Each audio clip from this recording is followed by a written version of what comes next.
नमस्कार, मी श्रीकांत उमरीकर. आपण पाहतात ॲनालायझर.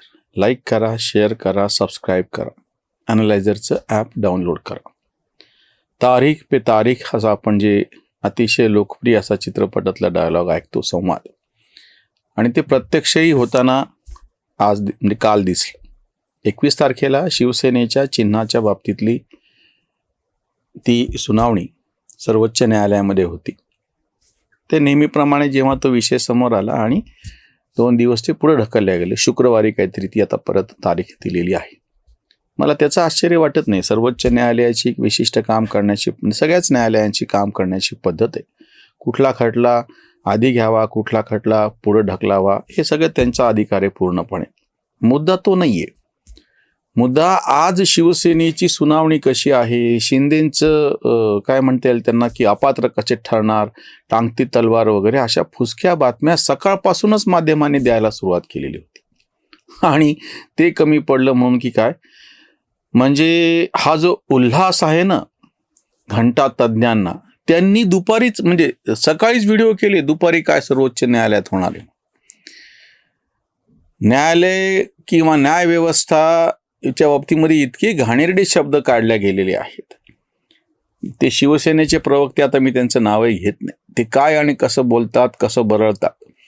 हे घंटातज्ञ काय आणि कसं बोलतात, कसं बरळतात, म्हणजे वारंवार हे खोटे ठरलेले आहेत, निसंदर्भ होऊन गेलेले आहेत. त्या ज्या पक्षाची तळी उचलायला लागले त्यांना प्रत्यक्ष जनतेनं जनतेच्या न्यायालयात नकारलेलं आहे मतदानाने. आणि आता हे परत पुन्हा त्याच पद्धतीने ते बरं, आताही न्यायालयामध्ये काही होईल ही शक्यता नाही, कारण की हा अधिकार पूर्णपणे निवडणूक आयोगाचा आहे. कुणाचा पक्ष खरा, कुणाच्या पक्षाला ते नाव आणि चिन्ह द्यायचं, ते गोठवायचं, दुसरं चिन्ह द्यायचं, हा अधिकार पूर्णपणे निवडणूक आयुक्तांना आहे, आयोगाला आहे. त्याच्यामध्ये सर्वोच्च न्यायालय कुठल्याही पद्धतीचा हस्तक्षेप करू शकत नाही. हे जी स्वायत्त अशी ही संस्था आहे, तिच्यासमोर जे पुरावे आलेले असतात त्या पुराव्यानुसार ते निर्णय घेतात. त्याच्या विरोधामध्ये तुम्ही कोर्टात जाऊ शकता. कोर्टानं त्यांना काय म्हणता येईल, त्याला गाईडलाईन देऊ शकतील, सूचना करू शकतील, सांगू शकतील, पण ह्याच्या पलीकडे जाऊन न्यायालय त्याच्यात हस्तक्षेप करू शकत नाहीत. दुसरा मुद्दा, जो सभापती आहे, अध्यक्ष आहे विधिमंडळाचा, त्याचा निर्णय त्या सभागृहाच्या बाबतीतला अंतिम आहे. त्याचा निर्णय चुकला तर त्याच्या बाबतीतली दाद मागता येते, मग त्याला पुन्हा गाईडलाईन देता येतात किंवा त्यावरती परत चर्चा होते. आता काय घडलं मी तुम्हाला सांगतो. न्यायालयाने तर शुक्रवारी सांगितलेले, त्याच्यामुळे न्यायालयातला प्रश्न मिटला. न्यायालय ते काही होऊ शकेल अशी शक्यता नाही, कारण की तो न्यायालयाचा अधिकारच नाही. हा मुद्दा तर आम्ही अगदी ह्या खटला दाखल केला तेव्हापासून सांगतो. हे जे महान घंटातज्ञ जे 3 मुद्दे सांगत होते, मी इतके हास्यास्पद आहेत आणि फुकटच, म्हणजे जाळा आधीच धूर असं म्हणतात तसं, अजून त्या न्यायालयाचा तो निकालही आलेला नाहीये आणि ह्याने आतापासूनच आरडाओरडा धिंगाणा सुरू केलेला आहे. 3 मुद्दे तुम्हाला मी सांगतो, त्यांनी उपस्थित केलेले, मी नाही. पहिली गोष्ट म्हणजे एकाच वेळी 2/3 आमदार फुटले, तर एकाच वेळी जायला पाहिजे. इथं मात्र ते काही आधी गेले, काही नंतर गेले, काही अजून आधी नंतर गेले, तर कसं काय होतील, असा मुद्दा त्यांनी उपस्थित केला आहे हा घंटा तज्ज्ञांनी. आता मला सांगा, इतकी हसायची गोष्ट आहे की समजा आता हे आम्ही या रेकॉर्डिंग स्टुडिओमध्ये रेकॉर्डिंग करायची आणि तो व्हिडिओ प्रत्यक्ष ज्या वाजता, आता हा व्हिडिओ तुमच्यासमोर 4 वाजता येतो, मी केलेला दुपारी. कुठल्या कारणाने मी अजून एक सकाळी व्हिडिओ केला, दुपारी केला, अजून थोडा उशिरा केला किंवा अगदी 3:30ला केला, पण व्हिडिओ पडणार केव्हा आहे? 4 वाजता. तुम्ही जे पाहणारे आहात त्याची नोंद काय घेताल, किंवा 4 वाजता ॲनालायझर वरती श्रीकांत उमरीकरांचा हा व्हिडिओ आलेला होता. मी किती वाजता व्हिडिओ केला हे तुलनेनं गौण आहे. किती आमदार फुटले हा विषय प्रत्यक्षामध्ये अधिकृतरित्या कुठल्या वेळी चर्चेला येईल, जेव्हा तसं ते पत्र राज्यपालांकडे गेलेलं असेल, की आमदारांनी एक पत्र राज्यपालांकडे दिलं आणि सांगितलं की आमचा ह्यांना पाठिंबा नाहीये किंवा हे आमचे गटनेते नाही आहेत किंवा जे काही त्याच्यातले मुद्दे असतील ते. मग जेव्हा ते पत्र राज्यपालाकडे गेलं आणि त्याच्यावरती जितक्या सह्या असतील तितकी आमदार बाहेर पडले किंवा फुटले, ह्यांच्या भाषेमध्ये असं म्हणता येईल ना.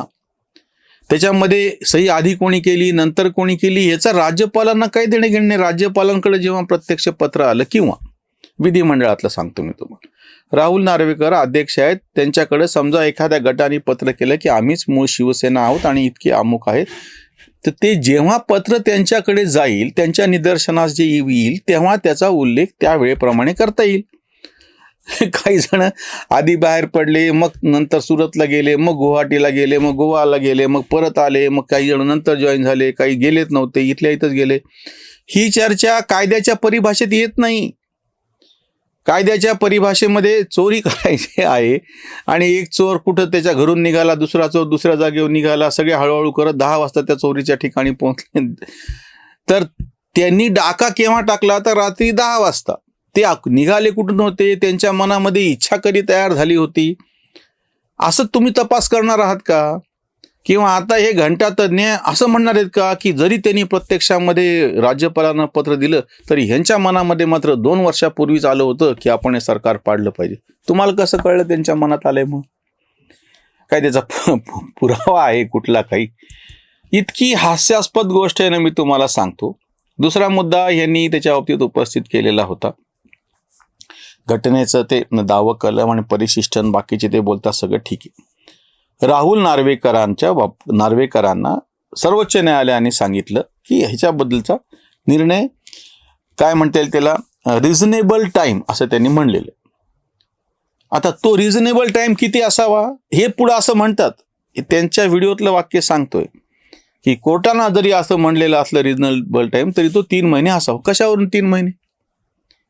तुम्हाला काय साक्षात्कार झाला 3 महिने असावं म्हणून?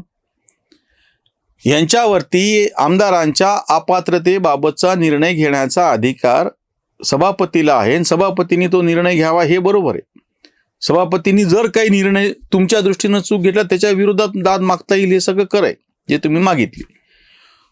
पण कुठलाही न्यायाधीश हा त्या सभापतीला असं म्हणू शकत नाही की तुम्ही हा निर्णय इतक्याच वेळात घ्या म्हणून. हे जे प्रकरण आता केवळ इथलंच नाही, सर्वोच्च पातळीवरती राष्ट्रपतीला सर्वोच्च न्यायालयाने जेव्हा सांगितलं होतं की बाबा तुम्ही तामिळनाडूमधली ती केस होती, ह्याच्या बाबतीतला निर्णय केव्हा आणि कसा घ्यावा, राज्यपालांचा जो विषय निघालेला होता, शेवटी जेव्हा राष्ट्रपतीकडून त्यांना 14 प्रश्न विचारणा गेले, त्यांची भांबेरी उडाली, शेवटी सर्वोच्च न्यायालयाला हे कबूल करावं लागलं की राष्ट्रपतींचे अधिकार जे आहेत ते वेगळे आहेत, त्याच्यामध्ये जे स्वायत्त आहे ते आम्ही त्याच्यात ढवळाढवळ करू शकत नाही. हे प्रकरण आत्ताच गाजलेलं आहे, समोर आहे.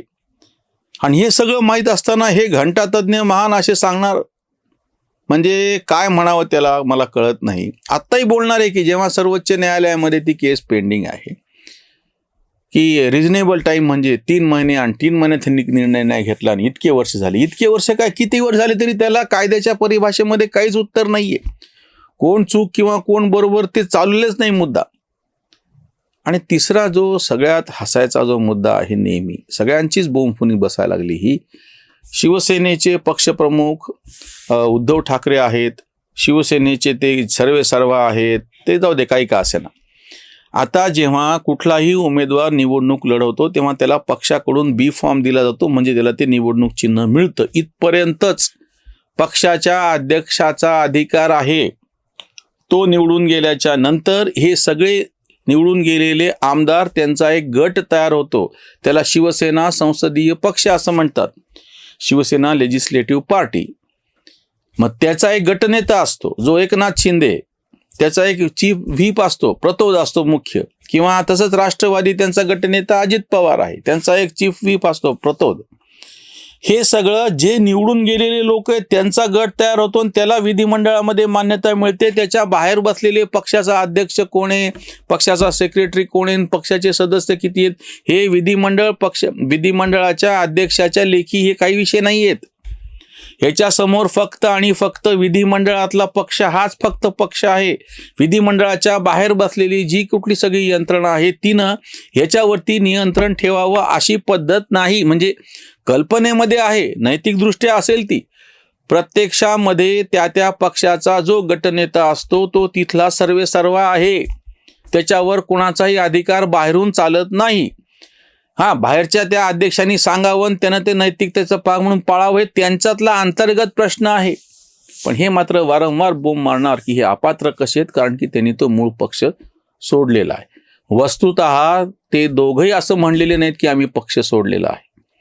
एकनाथ शिंदे आणि अजित पवार यांचा दावाच मूळ असा आहे की आमचाच पक्ष आहे, आमच्याच पाठीशी विधिमंडळातलं जे बहुमत काय सगळेच जवळपास त्यांच्याकडे होते, म्हणजे त्यामुळे 2/3 विद्याच येतं ह्याच्यामध्ये, आणि तरी त्यांच्याकडे आहे.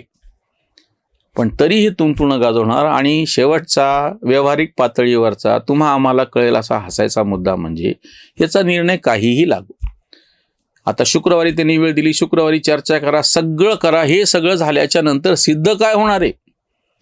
कारण की आत्ता एकनाथ शिंदे जे उपमुख्यमंत्री आहेत ते 2024च्या विधानसभा निवडणुकीत निवडून आल्याच्या नंतर त्यांचा गट, त्याचे गटनेते म्हणून आता ते बसलेले आहेत.